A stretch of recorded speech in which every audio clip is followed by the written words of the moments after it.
Well, we just passed a big milestone anniversary here at the show and thought we would talk about it in today's Oddcast. We always have an odd one in the crowd. So it's kind of odd. Decidedly odd. Doesn't that strike you as a little bit odd? No, that doesn't strike me as a little bit odd. It's the Bob and Sheri Oddcast, with stuff we wouldn't, couldn't, or shouldn't do on the regular show. Now, here's the Oddcast. So if you're listening to this on the day we released it, happy St. Patrick's Day, March 17th, 2025. On March 13th, 2020, we left work thinking it was just another Friday. It was Friday the 13th. We left work thinking it was just another day. Have a great weekend. See you Monday. And we never again returned to that building or to that life. In fact, it took about a year for us to even be allowed to get our mail. Do you remember that, Max? Remember? Oh, yeah. Remember what that was like? Yep. Yeah. And I was thinking about it because so much has changed in the past 5 years. And we're not even going to talk about what's changed like in the world or globally. I mean, everything has changed. But I was thinking how much we've changed and how much our jobs have changed and our lives have changed, because 5 years is a milestone, right? So I remembered that when I left work on Friday the 13th, March 2020, I raced home to pick my daughter up from school because she had a regional dance competition that weekend. And we knew that there was this weird, I mean, I had been, you know me, I'm a spooky girl. I had been following these weird reports of this virus in the Wuhan province in China. I had done a story, and can you believe this, on the regular show in January of 2020. Max will remember this, about these weird robots that were patrolling the streets of Wuhan, and they had the ability to detect a fever, like in a bystander. Remember that, Max? Yep. And the word COVID wasn't invented yet, and nobody understood that we were about to stare down a global pandemic. But the stories were weird enough to certainly get my attention. I mean, that's my whole jam. And so we did a handful of stories between January and Friday the 13th, 2020, about this weird thing that seemed to be happening. And gosh, you sure hope it doesn't come here. But we live in a world now where a deadly virus is one airplane ride away from sparking an outbreak, you know? Yeah. So of course it came here. And I left work that day, and I'm listening to the news on the radio as I'm getting home, and I grab Karamia, and I don't want to freak Karamia out. You know, Karamia's a high school student. Big dance competition, has a couple of solos. I don't want to scare Karamia, so I don't say anything.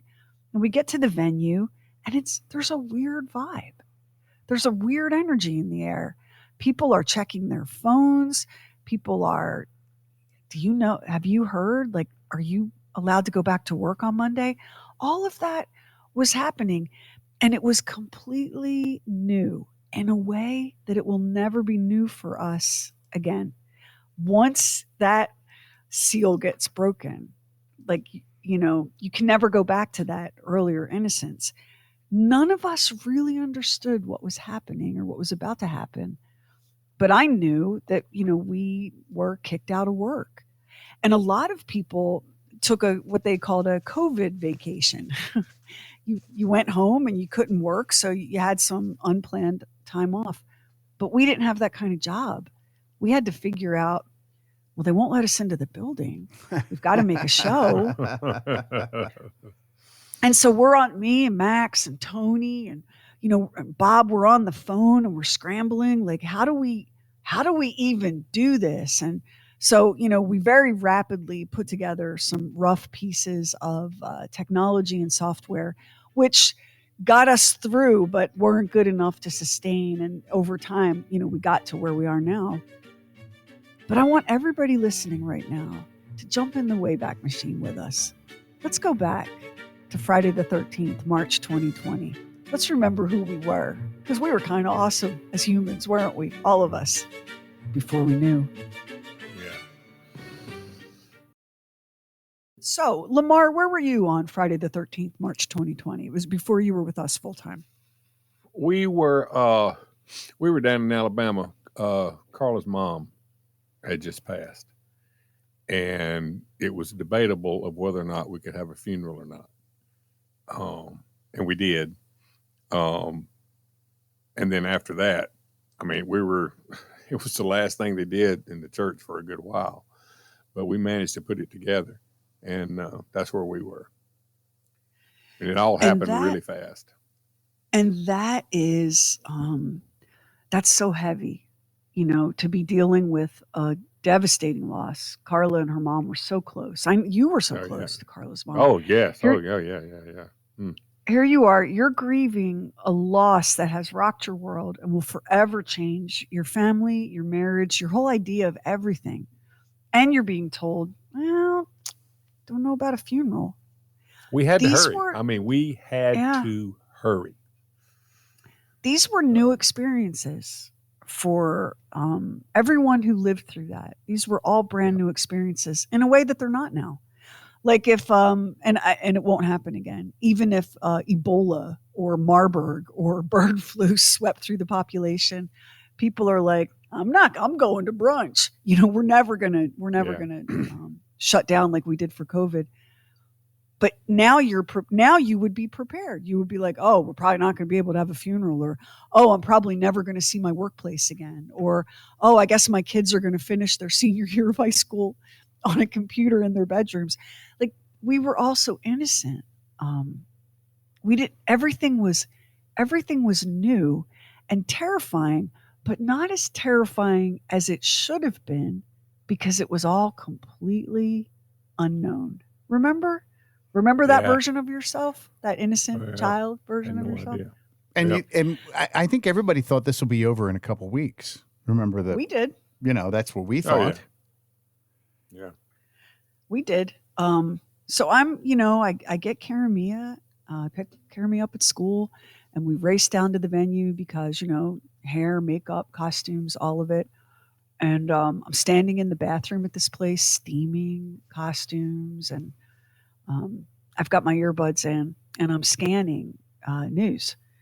And I'm hearing over and over again, you might want to go to the grocery store, make sure you put gas in your car. And I was like, what is even happening? And I'm looking at my kid who's putting false eyelashes on and thinking, oh, she doesn't know yet that she's not going to school on Monday. And, even though Mike Karamia is an amazing student and eats school up, no kid is going to be sad about a bonus day off, right? So we get through the first night of competition, and I come home, and the news on the TV is grim. Go the next day. I'm expecting the competition to be canceled, but I forgot dance competitions. No, listen, that. as the devil is scraping the last of humanity off the earth, there's going to be a dance teacher going 5, 6, 7, 8, and they're going to be having a competition. So the whole regional ended on Sunday afternoon, and Karamia was exhausted trying to do homework in between dances, and anybody that's had a kid in a traveling sport knows what that routine looks like. And I said, I'm sorry, I've got to stop at the grocery store, and you can just sit in the car. No, I'll come in with you. So I'm buying stuff, and Karamia is like, are we having a party? Why are you? No, because I was on the news that we should buy some groceries. So I'm like, I didn't even know what to do. I'm grabbing cans of like soup and bag of rice. And you don't even, I wasn't prepared at all for any of it. And, you look back at who you were before this. It's like looking back at who you were, if you're old enough, looking back at who you were before September 11th, 2001. And you think, I hope at some level I understood I was living in the good old days. And I think we did. Yeah. I think we did know that. Max, I'm interested in hearing from you when you look back on this milestone. So it's funny you mentioned 9/11 because in both of these instances, I can't process what's happening because I'm so concerned about how do we do the show. And all my time is taken up, all my free time is taken up with 9/11. It was, how are we going to do a show, which is mostly pop culture, humor, that sort of thing. How are we going to be able to do a show? And we had to try to get interviews and that sort of thing. When this happened, of course, technically, how are we going to make this happen? Each of us being able to stay at home. Initially, I thought I was still going to have to try to find a way to go into the building. I didn't know that there was any other way. Our engineer, Ron, got me set up at home, and I have 3 pictures somewhere of the different incarnations of whatever this home setup is before I have what is now a really cool little pristine setup. But I had wires all over the place, and I had this device, and this was jerry-rigged into that. And at no time could I move anything too much lest I get a loose connection in any of the stuff that we were doing. And then we had to figure out how are we going to connect with one another and how are we going to do all of these things. And I can remember getting together with Tony, and we did some tests with some things. And then all of us got a crash course on how to operate audio equipment through computers, because we'd always had somebody to say, could the engineer come in? Could the IT person come in? Well, we had to become our own engineers and our own IT people, and we had to learn this stuff. And we got a crash course on how to do all this stuff. In the midst of all this, I had changed the software I was using for doing all the editing that I do. So I was still in the learning stage with that. I had just been working on it for like maybe a week, and there was all kinds of things. So not only did I have all this, I had that happen. And all the music that I had been using for bumpers and that sort of thing, the contract had run out with the people we were getting that from.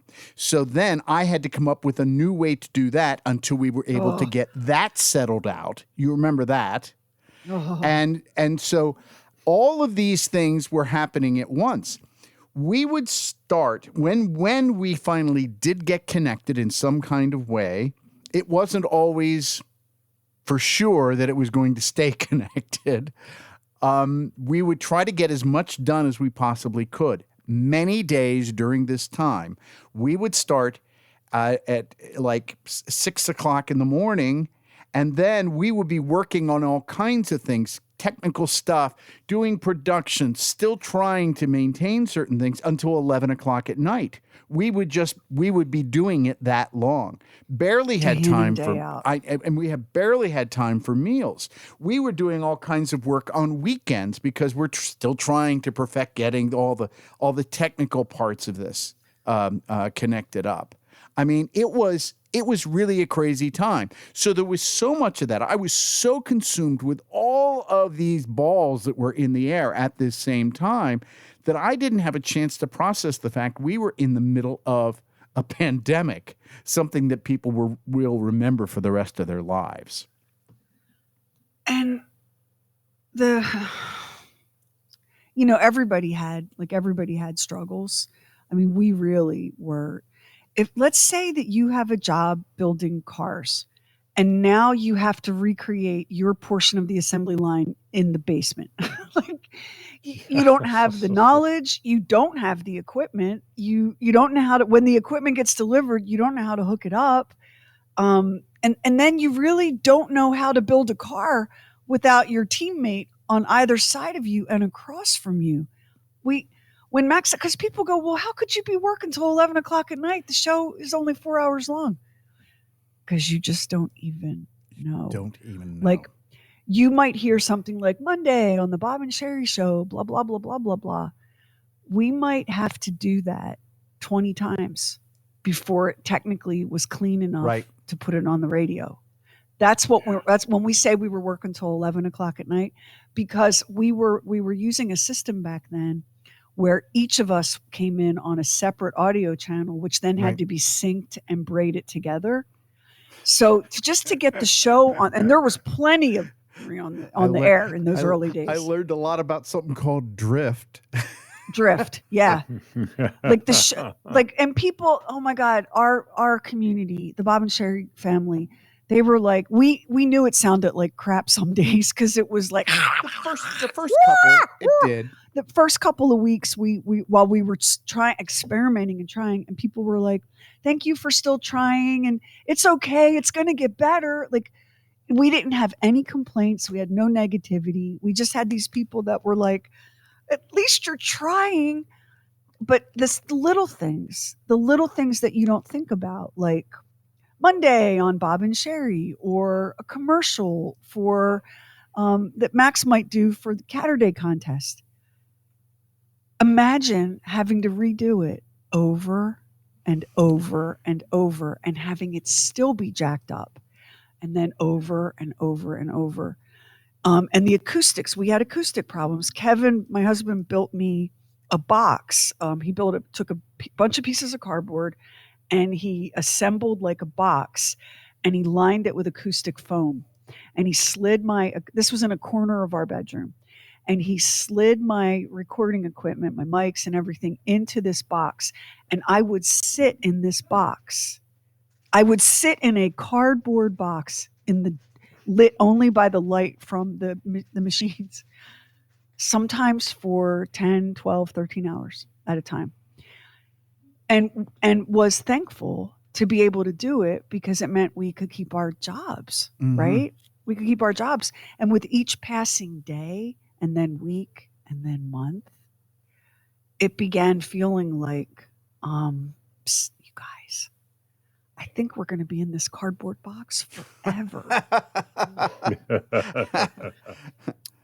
It reached a point where I went to Kevin and I was like, we're 2 months in, we're 8 weeks in, and they're not even taking my calls. Like, they won't let me get my mail. They're not going to let us back in the building.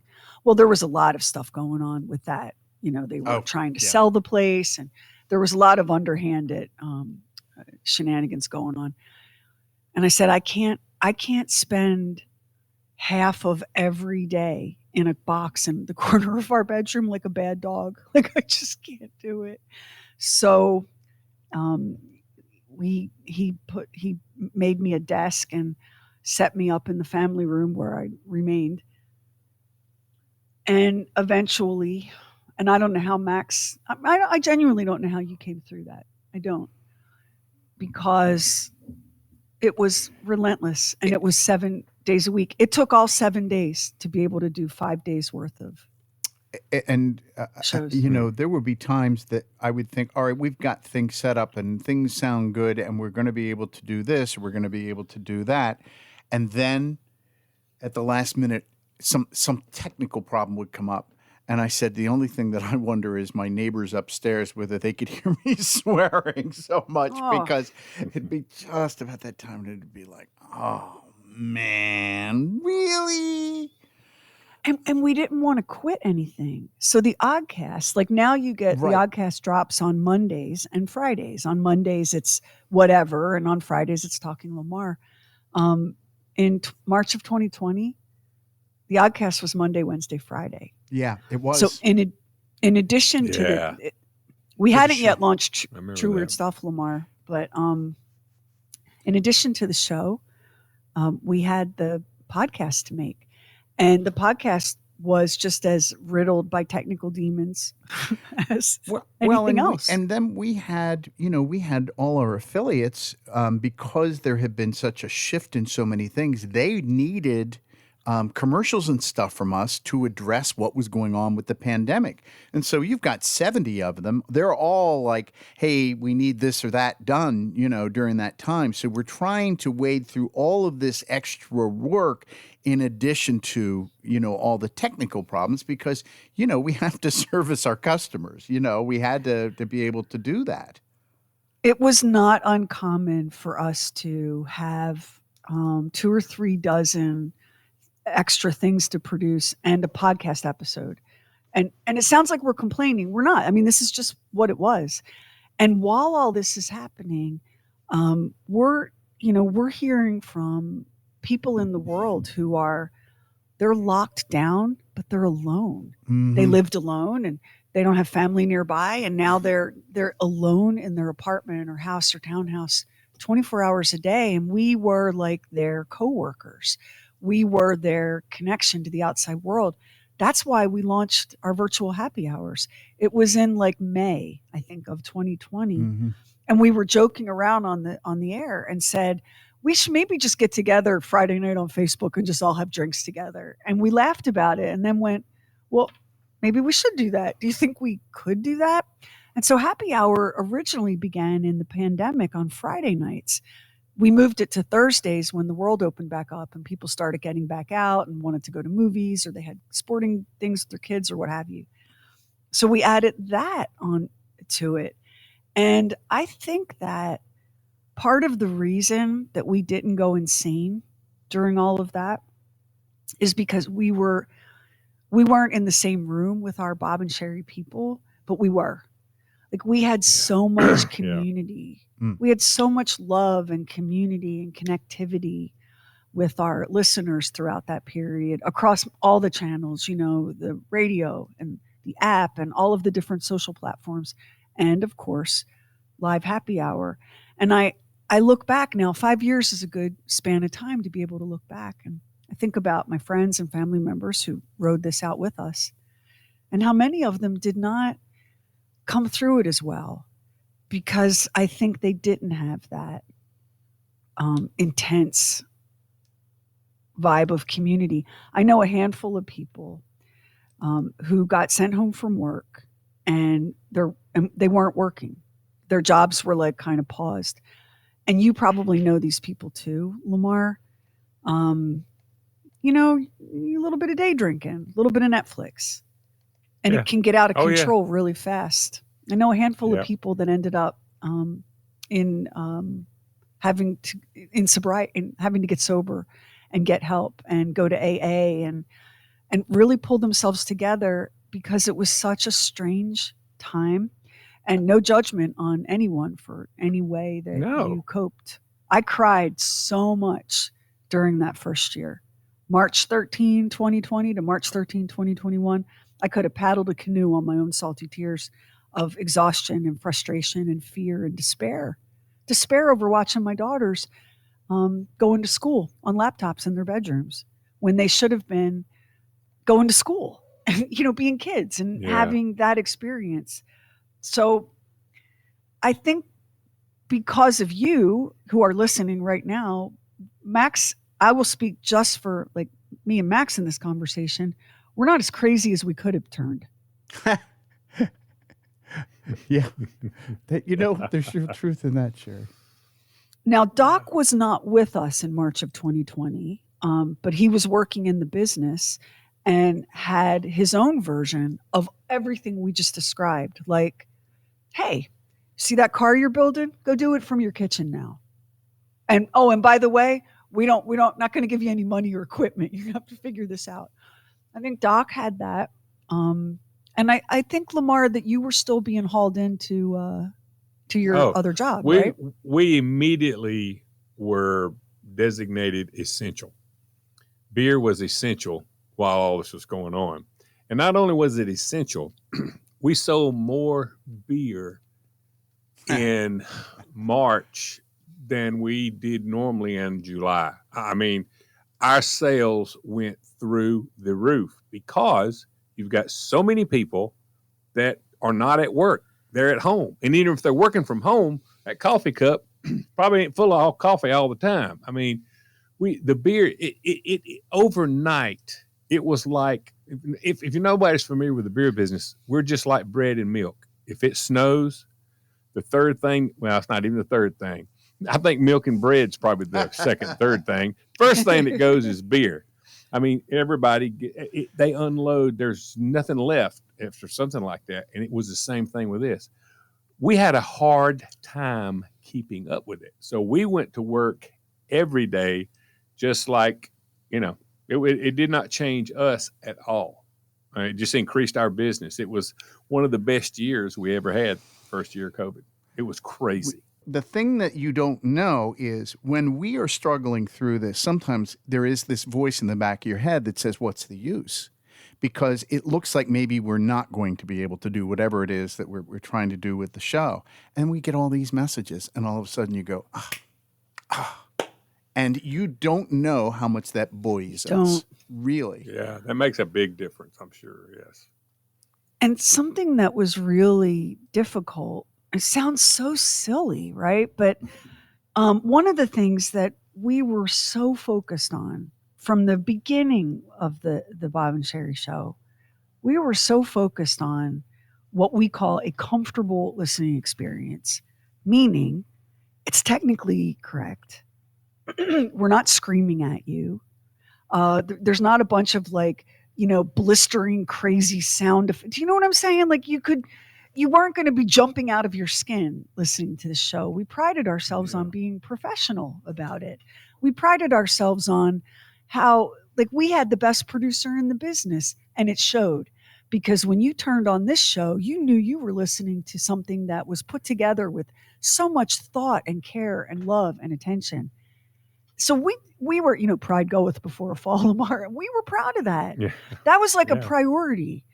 And when we would make a decision or an investment, it was almost always on something that would make the show sound better, that would make it easier for Max to do all the cool tricks that he does, right? So we take a lot of pride in having this guy. We take so much pride in the way this thing sounds and how it's put together. We take so much pride in that. Now we're in cardboard boxes in the corners of bedrooms.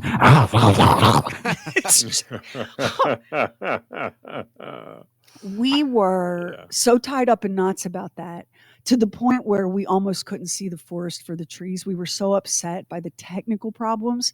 And all of the feedback that we got from you was, yeah, you guys will figure that out. Thanks for being here. I'm all by myself. And it was very, it was powerful. It was very humbling. Very humbling. So, during learned the a lot. 5 years. Glad it's over with. Glad it's over. We lost family members. We lost coworkers to COVID. And nowadays, when people talk about COVID, they act like it's, the common cold and why are you so dramatic and calm down. But I'll invite you to remember in March and April and May of 2020, we didn't know what it was. We were watching the news at night with refrigerated trucks lining the streets outside hospitals in big cities. And they were stacking bodies in those trucks. Sheri, we had a coworker in the first month that this happened. He died from COVID. And when people would say, who here has heard of somebody who's died from COVID? I go, I have. It happened in the first month. Yeah. He got sick. He went to the hospital. He died 24 hours later. I mean, it wasn't even some long drawn out thing, because they didn't know, right? Is COVID respiratory? Is COVID circulatory? Is COVID, can you get it a second time? Does it always lead to these complications or those complications? We didn't know. And it freaks me out to see how much we already don't remember, or maybe have memory hold because we don't want to remember it. But let me remind you of something beautiful that you should remember. In those early days, the spring of 2020, when the news was showing you the refrigerated trucks and you were getting phone calls like I got at 5:00 in the morning about a coworker dying. There was something else. And it was every night at the same time, all of these people would throw their windows open in New York and Atlanta and Washington and Nashville and Chicago, all over the place. And as hospital workers changed shifts, what were those people doing? Banging pots and pans and singing and yelling, thank you. Do you remember that? I do remember that. Yep. Let's don't forget that. Let's don't forget how when things were so scary and unknown and unprecedented, the first reaction people had was support and collective rallying and community. It was only after that people began getting pissed off because they wanted to go to brunch and to a Morgan Wallen concert or whatever. They wanted to go to the game and didn't want to have to wear a mask and now it's a conspiracy. All of those things happened too, and all of it added up to bring us to this moment. But it's important to remember the beautiful things that people did for each other. Because if you forget those and you only remember the bad, that is not a way to live. That is just not a way to live. And this year, or every time this year when this anniversary rolls around, I spend whether I want to or not, my brain just goes there. Spend a fair amount of time thinking about who we were in March of 2020 and who we became after everything that happened. And it's not all bad, of course. It's not all bad. And we did figure out all of our static problems. But in some ways, and Max, I want to hear what you think about this. In some ways, when we hit the ground running on that first Monday, which would be the 16th, I guess, it was like we were shot out of a cannon, and I don't feel like we've ever landed. No, I agree with you. I think that this is not a complaint. This is just going to be a statement of fact. I've worked harder since the pandemic than I ever did prior to that. It just seems like we've worked harder then, and there really hasn't been much of a break since then. It just seems like it's just been continuous. It has been. There's no catch up and rest. And during that time, we changed some personnel on the show, and Doc joined us. Thank God. And thank God for that is right. And so there was a lot going on during that time. There really was. And I do think, I've had people actually ask me if that hadn't happened, do I think that Bob would have retired? And I just don't know any way to say this other than honestly. And here we go. Bob is a human, mortal person subject to the ravages of time. He is not like Tamagotchi or something that I set on a charging base at the end of the day. Of course Bob was going to retire. Of course he was. You get to the point where you're just tired and you don't want to work anymore. And that's where we got. Now, I do think that what happened in the last 5 years wore him completely out. Sure it did. But I think there's no magic, version of the story where he didn't retire. And you have to be like, change is so hard. This was a really hard change for us. I used to get up and take a shower and put on super cute clothes and drive to work and hang out with my friends and do my job and go to meetings. And then I'd come home and work would be left behind. Yeah, there's always you're always working in this job. You're always reading and prepping and going to movies and stuff. But the work of work stayed somewhere else. Now I get up and I take a shower and I put on t-shirt and jeans, and work never stops. And this is the thing, because I have the studio here, and then it's, Max, can you change this? Max, can you do this by tomorrow? And it'd be like, you've got the studio there. It'd be like, okay. Because there's certain things that are asked of us that wouldn't be asked if the situation wasn't as it is now. And a lot of it is invisible. Like a lot of what Max is talking about, when I say like there's nowhere for work to go because it's here. A lot of that it's not anything that would translate like, we're an independent company since 2017. I invite you to try running a small business in a cratering economy during a global pandemic with no capital, no backing of any kind, only a credit card with a $10,000 limit, which is what we did. That's what we did. So when I say there's no place for work to go because it lives here, I don't just mean the stuff that comes through the microphone. I mean the business of keeping everything going. Like, I don't know how Tony has hair.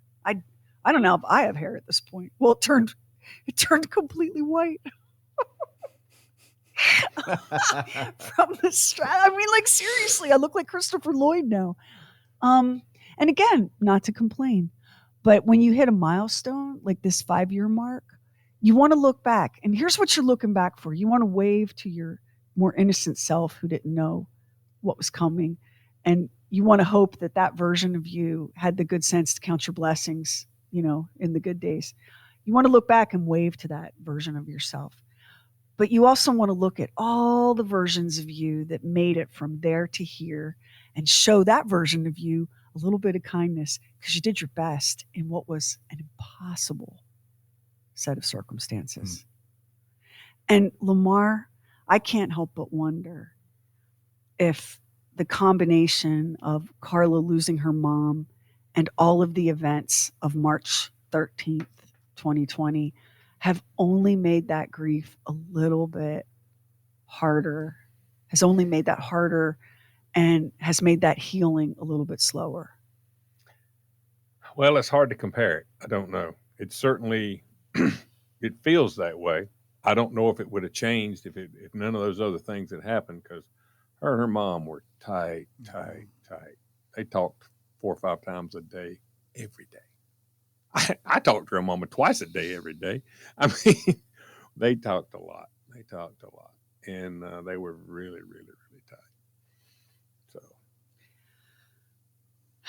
yeah, we lost a family member. He died in the hospital with COVID, and it was a couple of years before we could really have a service, have a memorial service. yeah. And I talked about this. I think I talked about this on the show. You guys know that the night before the memorial, the minister, a man I just adore, Robert, was admitted to the hospital with kidney stones. And my phone rang because I'm an officiant. Like, I have the ordination to marry people or bury people, I guess. I got the call. Robert's in the hospital with kidney stone. You need to officiate the service. So when I look back on the pre-COVID me, I'm like, hey girl, you don't even know what's coming. You don't even know No kidding. how many hardships and gifts there are going to be in this next 5 years. And if you would have told me, in March of 2020, hey, listen, in the not so distant future, you guys are going to laugh at what this was, at how hard this was and how crazy it was and how you had your head in a box. You're going to laugh and laugh and laugh. And you know what, Max? That's true, because I didn't think we were going to survive it, much less survive it to laugh about it. No, I didn't. I really didn't. I mean, it was just, man, it was one day at a time. That's for sure. I think it was 5-minute blocks at a time. And the 4 separate strands of audio that Max would have to sync because there'd be drift. Because there'd be Have to drift. sync them. And he couldn't, all those commercials he told you we had to do and all that stuff, they were all drifting. Voices all over the place. Yeah. I don't know why you still speak to any of us. I really don't. Y'all, thank you for listening, not just to this episode of the Oddcast, but you've been riding shotgun with us. And it's been wild. And you don't even know how many times it was you that picked us up off the ground and put us back in the saddle. There were so many times we thought, we just can't. And then there you were. That's what we mean when we say, you're the reason we're making this. So we're real glad you're here. Happy 5-year anniversary to to the people we used to be. We'll see you on the next Oddcast.